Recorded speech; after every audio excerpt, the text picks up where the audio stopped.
یہ بھائی نے ایک کویسچن کیا تھا کہ ہم بعض اوقات کوئی دکان پہ جاتے ہیں سیلون وغیرہ میں، وہاں لڑکیوں کی پکچرز یا لڑکوں کی لگی ہوتی ہیں، اسی طرح کپڑوں کی دکان میں، تو کیا ایسی تصاویر کی موجودگی میں اللہ تبارک و تعالیٰ کی رحمت کے فرشتے آئیں گے کہ نہیں آئیں گے؟ دیکھیں، حکم تو مطلقاً ہے۔ نبی کریم صلی اللہ علیہ وسلم نے ویسے تو گھر کا لفظ استعمال کیا کیونکہ اس زمانے میں اس طرح کی شاپس تو تھی نہیں، تو حکم عام ہونا چاہیے کہ اصل گھر نہیں ہے، اصل چیز تعظیم کے ساتھ تصویر ہے، کہ نبی کریم نے فرمایا جس گھر میں کتا حالت جنابت میں کوئی شخص اور تصویر ہو، اس گھر میں اللہ کی رحمت کے فرشتے نہیں آتے ہیں۔ تو اس حدیث کے عموم کی بنا پر یہ کہا جا سکتا ہے کہ اگر دکان میں بھی ایسا ہے تو وہاں اللہ کی رحمت کے فرشتے نہیں آئیں گے۔ اب اللہ کی رحمت کے فرشتوں کے نہ آنے کا مطلب یہ نہیں ہے کہ وہاں ویرانی چھا جائے گی، ایک بھی گاہک نہیں آئے گا، گلہ خالی رہے گا۔ کہ یہ میں نے اس لیے وضاحت کر دی کہ کوئی یہ نہ کہے کہ اچھا اگر رحمت کے فرشتے نہیں آتے، ہماری تو اتنی دکان چلتی ہے، کچھ انتہا نہیں۔ یہ بھی ایک امتحان ہوتا ہے اللہ تعالیٰ کہ بعض اوقات انسان ایک غلط کام کر رہا ہوتا ہے اور اس کے باوجود اس کو دنیا کے اندر نعمتیں ملتی رہتی ہیں، لیکن آخرت میں احتساب سخت ہوتا ہے۔ اس لیے جو شرعی تعلیمات ہیں ان کو اس طرح کی فزیکلی ریزلٹس کے اوپر، فزیکلی چیزوں کے اوپر، صورتوں پر پرکھ کر جائز یا ناجائز یا صحیح غلط کا فیصلہ آپ نہیں کر سکتے۔ دنیا میں تو اللہ تبارک و تعالیٰ کافر کو بھی دیتا ہے، اور میرے خیال میں بظاہر اگر دیکھا جائے تو مسلمان سے زیادہ دنیاوی ظاہری نعمتیں ان کے پاس ہیں۔ حسن و جمال دیکھیں، قد کاٹ دیکھیں، طاقت دیکھیں، دنیاوی ترقیاں دیکھیں، ان کے پاس زیادہ نظر آئیں گے، تو کیا مطلب وہ جائز اور حق پر ہو جائیں گے؟ ایسا نہیں ہوتا ہے۔ تو بہرحال اجتناب ہی کرنا چاہیے، سب سے بیسٹ ہے۔ اور صرف بالوں کی پکچر لگا لیں، منہ کی لگانا کوئی ضروری کوئی ہوتا ہے؟ تو اس لیے اسی طریقے سے یہ جو بعض دیکھیں ڈیمیز ہوتی ہیں، ان کے چہرے بالکل نہیں ہوتے، اور اس میں عورتوں کے سوٹ وغیرہ پہنا کے ساڑی وغیرہ اور برائڈل کے سوٹس لگے ہوتے ہیں، اس میں دیکھ کے اندازہ ہو جاتا ہے کہ شکل سے ہی کوئی بکتی ہے چیز۔ لیکن بہرحال اگر کوئی اس طرح اپنی دکان میں کرتا ہے تو حکم تو یہ ہوگا، لیکن آپ اس میں خریداری کر سکتے ہیں، منع نہیں ہوتا ہے۔ پہلی بات تو یہ کہ عورت قبرستان جا سکتی ہے کہ نہیں؟ تو یاد رکھیں کہ قبروں کی زیارت زیادہ سے زیادہ مستحب ہے، اور وہ بھی اس صورت میں کہ جب آپ جا کر وہاں عبرت حاصل کریں، نصیحت حاصل کریں، صرف ایصال ثواب ہی مقصود ہو اور کچھ بھی نہ ہو، تو پھر اس کے استحباب کا حکم ہوتا ہے۔ اور مستحب کام کے لیے عورت کو اپنے گھر سے باہر نکلنے کی اجازت نہیں ہوتی، وہ اب گھر سے ہی فاتحہ وغیرہ پڑھ دیں، بس ٹھیک ہے۔ ایک بات تو یہ ہے۔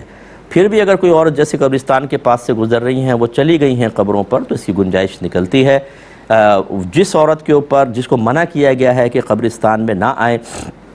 وہ اس صورت میں ہے کہ عورتیں بے پردہ گھر سے باہر نکلیں، راستہ پر امن نہ ہو، یا قبرستان میں مردوں عورتوں کا اختلاط ہو، یا پھر قبور پہ جا کے عورتیں جزع اور فضع کریں گی، روئیں گی، پیٹیں گی، بے ادبی کریں گی، یا وہاں پر ان کی عزت وغیرہ کے معاملات جیسے بہت بڑے بڑے قبرستان ہوتے ہیں سنسان ہوتے ہیں، اس صورت میں تو اجتناب کا وجوبی حکم دیا جائے گا کہ بالکل نہ جائیں۔ لیکن اگر ایسا نہیں ہے تو تھوڑی بہت گنجائش نکل سکتی ہے۔ اور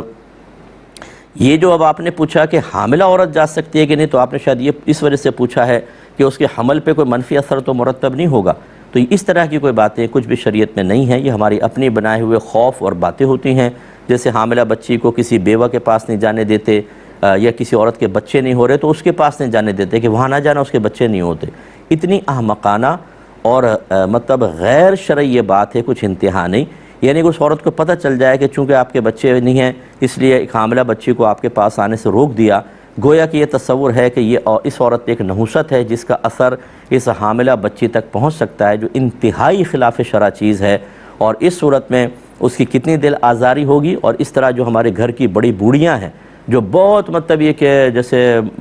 پتہ نہیں کیا ان کو غیوبات پتہ چل گئے ہیں، یا بہت بڑی یہ مطلب یہ کہ کانٹیکٹ ملانے والی ہیں کہ یہ کیوں ہو گیا، یہ ان کو حکمتیں پتہ ہیں، وہ اس گناہ کبیرہ کے اندر ملوث ہوتی ہیں۔ اس طرح کی دقیانوسی باتوں کا بالکل خیال نہ کیا جائے، بلکہ ان پہ عمل کریں گے تو نقصان ہوگا۔ یہ بھائی نے پوچھا کہ گھر پہ لوڈو کھیلنا کیسا ہے؟ کھیل سکتے ہیں، یہ شطرنج کے اوپر بھی ہوتا ہے، اور یہ غالباً اس کے اوپر شطرنج کے اوپر اس کا اطلاق کرنا زیادہ بیسٹ ہے، کیونکہ وہ اتنا طویل چلتا ہے کہ کئی گھنٹے تک اس میں انسان لگا رہتا ہے، اور پھر بادشاہ کو مار دیا، فلاں مار دیا، یوں کرتے رہتے ہیں اور لمبا ٹائم نکلتا ہے۔ لیکن لوڈو جو ہے یہ تو بہت مختصر وقت کے اندر ختم ہو جاتی ہے۔ یہ گیم مباح ہے، اس میں صرف یہ ہے کہ ایک تو نماز قضا نہیں ہونی چاہیے اس میں، اس کو عادتاً نہ کھیلا جائے ڈیلی، کیونکہ عادتاً کھیلیں گے تو پھر اس میں ضرور وقت قاضی، اور بہت زیادہ لمبا نہ کھیلا جائے، ایک دو لوڈو کھیل لی بس ختم بات، ایک دو دفعہ ایک دو گیم کھیل لیے، اور اسی طرح اس میں کوئی جھگڑا نہ ہو۔ یہ ہم نے دیکھا ہے کہ جو ہار جاتا ہے اس کا مذاق اڑاتے ہیں، پھر وہ غصے میں آ جاتا ہے اور لڑائی جھگڑا شروع ہو جاتا ہے، کینہ بیٹھ جاتا ہے دلوں کے اندر کہ اگر بیوی نے شوہر کی گوٹ پیٹ دی تو شوہر ناراض ہو گیا، اور پھر یہ ناراضگی بعد میں بھی رہتی ہے۔ جو اپنے باطن پر اتنے کنٹرول نہ رکھنے والے افراد ہوں ان کے لیے تو نہ کھیلنا بہتر ہوتا ہے، اور پھر اس میں مذاق اڑانا ہوتا ہے، مذاق اڑاتے ہیں، جو ہار جاتا ہے تالیاں بجتی ہیں جی۔ اسی طرح اس میں شرط وغیرہ لگا کر نہ کھیلا جائے، ان قیودات کا اگر لحاظ کیا جائے، اور سب سے بہتر تو یہ ہے کہ اگر آپ ذہنی لحاظ سے بہت تھکے ہوئے ہیں اور آپ دینی کام کے لیے یا اور دنیاوی کاموں کے لیے تھوڑا سا فریش ہونا چاہتے ہیں، تو اس کے لیے کہ چلو تھوڑی سی مجھے تفریح حاصل ہو جائے، میری طبیعت بحال ہو جائے، پھر میں کام کر لوں گا، تو اس کی گنجائش نکل سکتی ہے۔ یہ بچی نے کویسچن کیا کہ ان کی والدہ 18-19 سال سے بستر پر ہیں اور یہ بچیاں خدمت کر رہی ہیں۔ پہلی بات تو یہ کہ میں دعا دیتا ہوں آپ کو جو خدمت پر معمور ہیں کہ اللہ تعالیٰ آپ کو استقامت عطا فرمائے، آپ جنت حاصل کر رہے ہیں۔ جو بھی ایسا ہے جو کسی بیمار کی مسلسل تیمارداری پر ہے، یہ ہمت اور حوصلے کا کام ہے۔ میری بات کہنا بہت آسان ہے، یقیناً رات دن مکمل طور پہ توجہ رکھنا، اپنی بہت ساری ایکٹیویٹیز کو ترک کر کے ان کے پاس رہنا کہ ایسا نہ ہو کہ غیر موجودگی میں کوئی ضرورت ہو جائے، اور بہت سارے خیال رکھنے پڑتے ہیں، ایک آزمائش والی چیز ہے۔ اللہ تعالیٰ اس کو قبول فرمائے، اور ایسے لوگوں سے میری گزارش یہ ہے کہ بڑے حوصلے کے ساتھ کریں کام، جھنجھلاہٹ میں مبتلا ہونا، بڑبڑ کرنا، ان کے اوپر اٹیک کرنا، طنز کرنا، معاذ اللہ اس طرح کے جملے ان کے کانوں تک پہنچانا، پتہ نہیں کب مریں گی یہ، معاذ اللہ ایسا نہ کریں، ورنہ محنت بھی کریں گے اور ثواب ضائع ہوگا۔ زبان بند، دل کو پرسکون رکھیں، ہر خدمت کے اوپر یہ تصور رکھیں کہ جنت کے آپ کے اتنے درجے آپ کو ملیں گے کہ جب آپ انشاءاللہ میدان محشر میں پہنچیں گے اور آپ نے اخلاص سے اللہ کی رضا کی خاطر اگر خدمت کی ہے تو آپ تمنا کریں گے کاش میں 100 سال اور خدمت کر لیتا یا کر لیتی تاکہ اتنے بڑے بڑے مزید انعامات مل جاتے۔ اور بہت سارے ایسے ہوتے ہیں گھر کے اندر جو ایوائڈ کرتے ہیں، بھاگتے ہیں، تم کر دو اور خود نکل جاتے ہیں اور سمجھتے ہیں کہ ہم نے بڑی پرسکون لائف اختیار کر لی ہے۔ ایک بیٹا ایک بیٹی کے اوپر ماں کو چھوڑ دیا جاتا ہے، والد کو چھوڑ دیا جاتا ہے، باقی سب اپنی لائف گزار رہے ہوتے ہیں۔ یہ میدان محشر میں انتہائی پچھتائیں گے۔ میرے آقا صلی اللہ علیہ وسلم نے ارشاد فرمایا کہ دنیا میں عافیت سے، آرام اور سکون سے رہنے والے جب دنیاوی مصیبتوں پر صبر کرنے والوں کو ملنے والے انعامات دیکھیں گے تو یہ تمنا کریں گے کہ کاش ہماری کھالوں کو کینچیوں سے کاٹا جاتا اور ہم بھی ایسا انعام پا لیتے۔ اس لیے ایسا نہ کریں، اور اب میں بچی سے گزارش کرتا ہوں بیٹا بڑی اچھی خدمت کریں امی کی اور درجات بلند کریں۔ حضرت انس بن مالک رضی اللہ تعالیٰ عنہ بیان کرتے ہیں کہ ایک یہودی عورت نبی کریم صلی اللہ علیہ وسلم کے پاس ایک زہر آلود بکری لے کر آئی۔ آپ نے اس سے کچھ گوشت تناول فرمایا، پھر اس عورت کو آپ کے پاس لایا گیا، پس آپ سے کہا گیا ہم اس کو قتل نہ کر دیں؟ آپ نے فرمایا نہیں۔ پھر میں ہمیشہ اس زہر کو نبی کریم کے حلق کے کوے میں پہچانتا رہا۔ حضرت انس فرماتے ہیں اچھا یہ جو ہے نا کہ کیا ہم اس کو قتل نہ کر دیں؟ صحابہ کرام نے فرمایا بخاری کی اس روایت میں کچھ نہیں ہے، مسلم کی روایت میں کہ سرکار نے منع فرما دے کہ نہیں اس کو قتل مت کرو۔ اور حضرت انس کہتے ہیں کہ پھر میں ہمیشہ اس زہر کو نبی کریم کے حلق کے کوے میں محسوس پہچانتا رہا، یعنی وہ اثر لوٹتا رہا۔ تو یہ یہودن نے گویا کہ ایک بکری آپ کو تحفتاً دی اور نبی کریم صلی اللہ علیہ وسلم نے اس کو قبول کر کے تناول فرمایا، اور وہ زہر آلودہ تھی اور وہ آپ میں اثر کر گیا۔ اور اس کے 3 سال تک اس کے بعد آپ 3 سال تک دنیا میں جلوہ افروز رہے، اور اس کے جو درد کی کیفیات تھی وہ آپ محسوس کرتے رہے تھے، اور پھر یہ زہر عود کرایا، اور اس کی وجہ سے بھی یعنی ایک ظاہری سبب جو ہے آپ کی وفات کا یہ بھی بنا ہے۔ یہ تمام علماء نے باتیں لکھی ہیں۔ اب چند باتیں اس میں پہلے سمجھیں، پھر ہم ساری باتوں پہ ڈسکس کرتے جائیں گے کہ یہودی عورت نے نبی کریم صلی اللہ علیہ وسلم کو ایک بکری دی۔ اس کا مطلب ہے کہ عورت کا تحفہ بھی قبول کیا جا سکتا ہے بشرطے کہ باعث فتنہ نہ ہو اور شریعت نے منع نہ کیا ہو۔ تو اجنبی عورت کا تحفہ قبول کرنا جیسے گرل فرینڈ کا کر لیا، یا محلے کی کسی عورت کا کہ جس سے خامخواہ گناہ کے دروازے کھلے، منع ہوتا ہے۔ لیکن ہمارے خاندان میں بعض اوقات ایسے ہوتی ہیں کہ بچہ بڑا ہوتا ہے، سالگرہ منا رہے ہیں، تو کچھ رشتہ دار خواتین ہوتی ہیں جو گفٹس وغیرہ لے کر آتی ہیں، تو وہ قبول کیے جا سکتے ہیں، ورنہ اجنبی عورت سے بہرحال تحفہ قبول کرنے میں تو احتیاطی کرنی چاہیے۔ یہ چونکہ نبی کریم صلی اللہ علیہ وسلم کا معاملہ تھا، اور جیسے آپ کو پہلے بھی بتایا تھا کہ غیر مسلمین سے سرکار نے جو تحفے قبول فرمائے اس کا بنیادی مقصد یہ تھا کہ تھوڑا سا ان کی دل جوئی ہو اور وہ اسلام کی طرف اپنے میلان کو محسوس کریں اور آہستہ آہستہ قریب آ کر مسلمان ہوں۔ یہ صحیح مصلحت تھی۔ اب اس میں زہر ملا ہوا تھا، سرکار نے کچھ کھا لیا۔ یہ دوسری روایت میں ہے کہ سرکار نے صحابہ نے ہاتھ بڑھائے تو سرکار نے فرمایا رک جاؤ،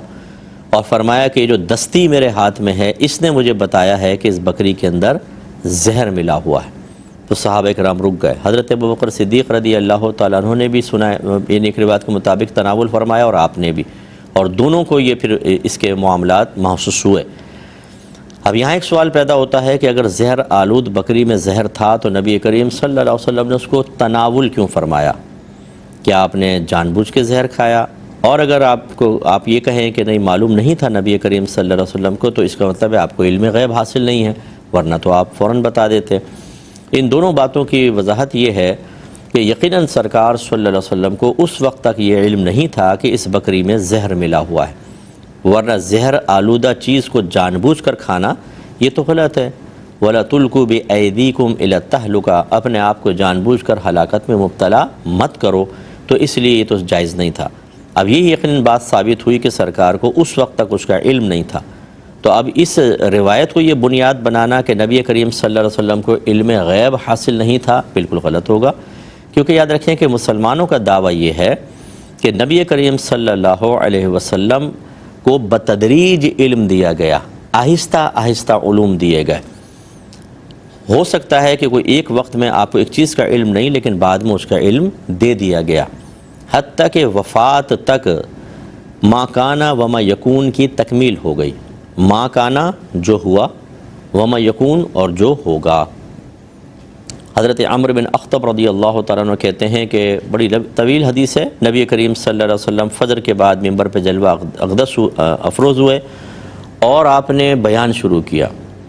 حتیٰ کہ ظہر کا وقت آ گیا، پھر ظہر پڑھی، پھر بیٹھ گئے، عصر تک بیان فرمایا، عصر کی نماز پڑھی، پھر تشریف فرما ہوئے، مغرب تک بیان فرمایا، اور فرمایا کہ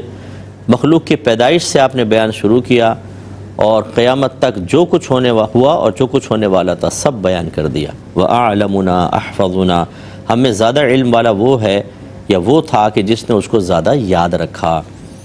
تو یہ گویا کہ نبی کریم صلی اللہ علیہ وسلم کو یہ علم دیا گیا، لیکن آہستہ آہستہ دیا گیا، تو بتدریج علم، اور اس کو ہم مقید کرتے ہیں قرآن کے نزول کے ساتھ۔ پہلی آیت نازل ہوئی تو اللہ تعالیٰ نے قرآن میں واضح فرمایا ثم ان علینا بیانہ، پھر بے شک اس قرآن کا بیان ہمارے ذمہ کرم پر ہے، یعنی اے حبیب آپ کے سامنے قرآن کا بیان ہمارے ذمہ کرم پر ہے۔ بیان کا مطلب کیا ہوتا ہے؟ بیان اس چیز کو کہتے ہیں جو مافی ضمیر کو ظاہر کر دے، جو ہمارے اندر چیز ہے اس کو ظاہر کر دے۔ اگر میں کہتا ہوں کہ آپ کو بات بیان کرنے لگا ہوں ذرا سنیں، اور میں خاموش رہوں، تو آپ کہیں گے نا بیان کریں، بھائی بولیں، یعنی جو کچھ آپ کے ذہن میں ہے جو دل میں اس کو باہر نکالیں۔ تو جب میں اس کو کروں گا تو آپ کہیں گے ہاں اب آپ نے بیان کیا۔ تو بیان وہ ہوتا ہے جو پوشیدہ چیزوں کو بھی ظاہر کر دیتا ہے۔ تو لہذا نبی کریم صلی اللہ علیہ وسلم کے بارے میں اللہ فرما رہا ہے کہ پھر بے شک اس قرآن کا بیان ہمارے ذمہ کرم پر ہے۔ اس کا مطلب ہے جیسے آیت نازل ہوتی اللہ تعالیٰ اس کے تمام لطائف، نکات، باریکیاں بھی آپ کو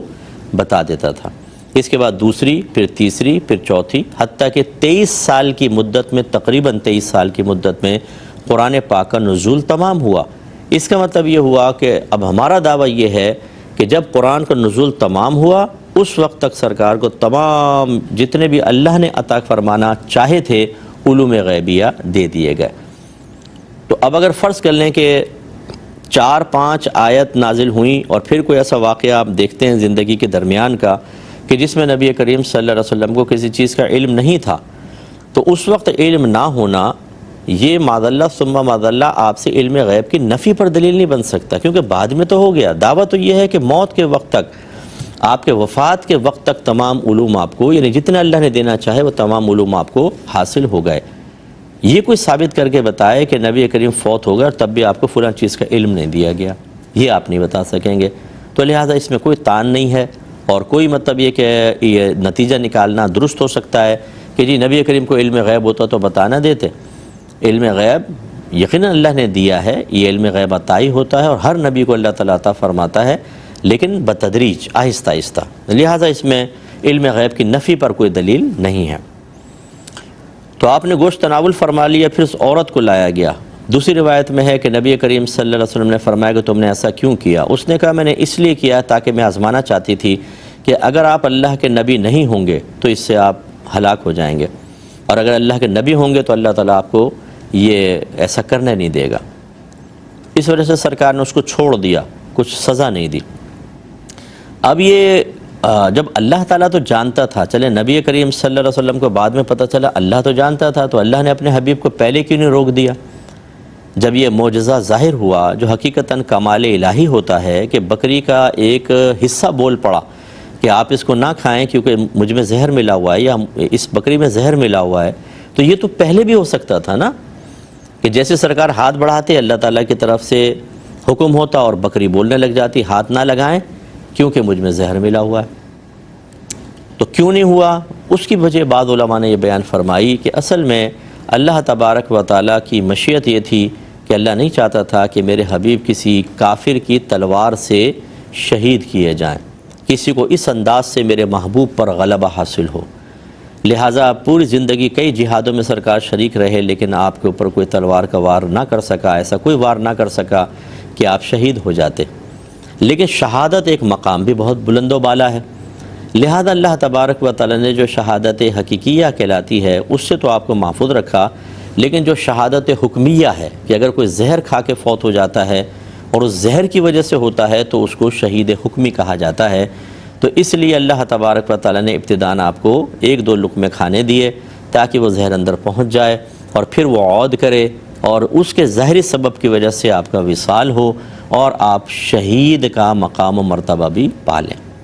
تو یہ ایک حکمت علماء نے بیان فرمائی۔ اب ایک اور سوال اگر پیدا ہو کہ اللہ تبارک و تعالیٰ نے اپنے حبیب کو زہر کھانے دیا، یہ چیز قابل گرفت ہے یا نہیں، یا یہ قابل اعتراض ہے کہ نہیں، تو کوئی نہیں، اللہ تعالیٰ پر کوئی بھی چیز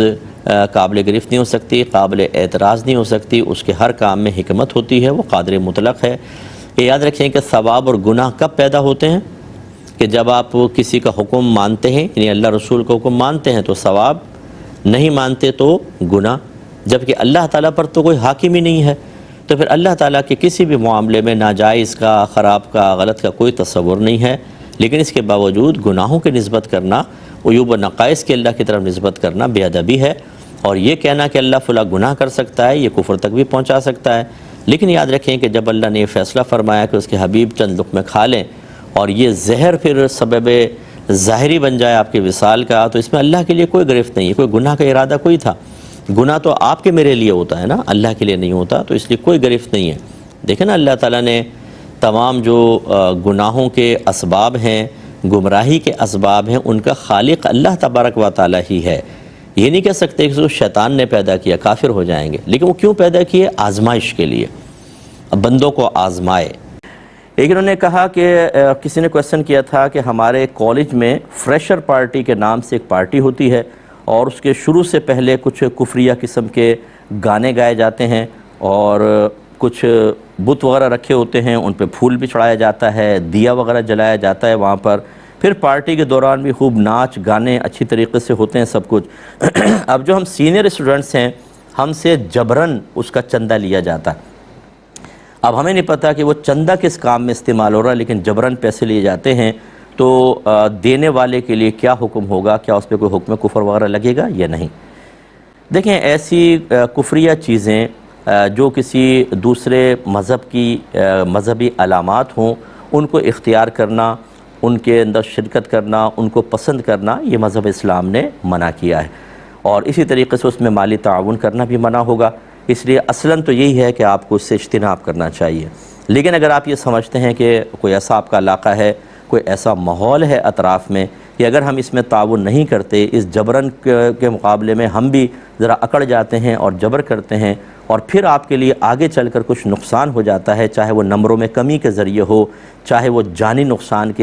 کا خوف ہو، عزت کا خوف ہو، ایسی صورت میں دل میں کراہت رکھ کے آپ دے سکتے ہیں، اور اس میں آپ کی انشاءاللہ آخرت میں کوئی گرفت نہیں ہے۔ گویا کہ اگر کوئی نقصان وغیرہ کا اندیشہ نہیں ہے تو اوائڈ کرنا چاہیے، اور اگر ایسے معاملات ہیں تو اپنی جان بچانے کی نیت سے انسان ایسا کر سکتا ہے، یہ بڑے نقصان سے بچنے کی نیت سے کرنا چاہے تو کر سکتا ہے، لیکن دل میں ناپسندیدگی موجود ہونی چاہیے، انشاءاللہ اللہ تعالیٰ درگزر فرمائے گا۔ ایک بھائی نے کہا کہ میری والدہ نے کہا، جس نے کسی لڑکی سے شادی کر لی ہوگی، اگلا یہ بتاتا ہے کہ میری ماں نے کہا میں مر جاؤں گی تو اس لڑکی کو طلاق دے دے، تو میں نے اس کو 3 طلاقیں دے دیں۔ کہتے ہیں اب مجھے بتائیے کہ کیا حلالہ کے علاوہ کوئی ملنے کا طریقہ ہے؟ تو ایسے تمام کمزور عشاقان سے میری گزارش ہے کہ جب آپ میں ہمت ہی نہیں ہے تو خدارہ ایسے قدم نہ اٹھائیں۔ آپ نے پہلے کسی کی بچی کی زندگی خراب کر دی، خوب وعدے کیے ہوں گے میں تمہارا ساتھ دوں گا اور یہ ہوگا اور وہ ہوگا، اور 2 منٹ میں آپ والدہ کے سامنے آپ ڈھیر ہو گئے اور کسی کی زندگی کو آپ نے خراب کر دیا۔ اب میں آپ سے یہ کویسچن کرتا ہوں کہ جو کم ہمتی ابھی پیدا ہوئی یا جو والدہ کے مر جانے کا خوف آپ کے قلب میں پیدا ہوا جس کی وجہ سے آپ نے طلاق کا اقدام کر لیا، اگر حلالہ کر کے یا بغیر حلالہ کے فرض کر لے کوئی ایسا راستہ ہو تو آپ دوبارہ شادی کر لیں گے، تو پھر آپ کے اندر وہ ہمت کہاں سے آ جائے گی کہ آپ والدہ سے ٹکرا جائیں اور پھر آپ یہ کہہ دیں گے کہ اب مرنا چاہو مر جاؤ، پہلے تو میں نے خیال کر لیا اب نہیں؟ کیا والدہ کا سارا ادب دل سے نکل جائے گا؟ کیا کہیں گے آپ؟ اور آپ جیسے کمزور اور بزدل انسان کو کیوں ہم ایسا طریقہ بتائیں کہ آپ وہ کرنے کے بعد پھر کسی کے بچے کو آزمائش میں ڈالیں اور پھر والدہ بلا کر آپ کو ڈانٹے ڈپٹے تو آپ نے چاہے دوبارہ طلاق دے دیتا ہوں؟ یہ کھیل کود کرنا بالکل غلط ہوتا ہے۔ اگر آپ نے صحیح آپ بیٹے نے شادی کی تھی، والدہ کو چاہیے تھا کہ وہ طلاق نہ کرواتی، والدہ بھی گناہگار ہوئی ہیں، یاد رکھیں۔ پہلی بیٹے کو روکتی ہیں، اگر نہیں رکا اس نے کر لی شادی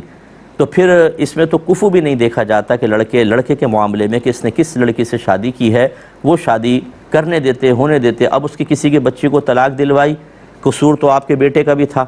اس نے اس کے وعدے وغیرہ کر کے تو آپ نے اس کی زندگی بھی خراب کر دی، اور 3 طلاقیں دلوائیں اگر آپ نے اور آپ کی مرضی یہ تھی کہ 3 طلاقیں دو، یہ طلاق بدعت کہلاتی ہے، بیٹا بھی گناہگار آپ بھی گناہگار۔